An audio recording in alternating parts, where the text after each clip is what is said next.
వదులు. వదలను. వదులు. వదలను. వదులు. వదలను.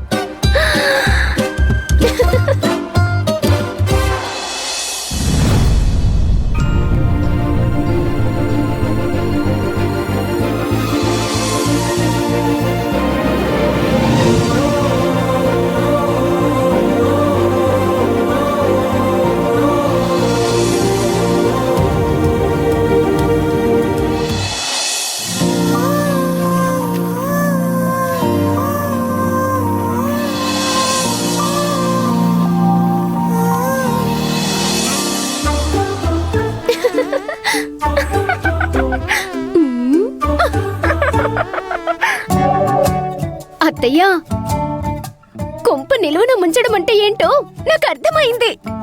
సత్యబావ ఎవ్వారం మన ముందు ఒక తీరుగా, భార్య మంజు ముందు ఇంకొక తీరుగా ఉంది. అమ్మో, ఆ మంజు చూడ్డానికి లేత ముంజులా కనబడుతుంది కాని ముదిరిపోయిన టెంకలా ఉందత్తయ్యో. వాళ్ళిద్దరూ మన కళ్ళకి గంతలు కట్టి వాళ్ళు అచ్చిక పుచ్చికలాడేసుకుంటున్నారు. అమ్మో,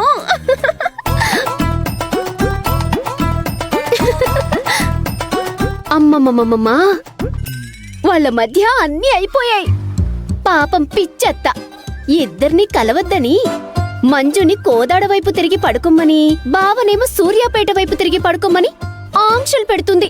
అంతకు ముందే వీళ్ళిద్దరు ఒకే బెడ్ మీద పడుకుంటున్న సంగతి ఎవ్వరికీ తెలీదు. ఈరోజు నేను కనిపెట్టేశాను. నాకు తెలిసి ఇద్దరికి శోభనం కూడా అయిపోయి ఉంటుంది. వెంటనే ఈ విషయం అత్తయ్యకి చెప్పాలి.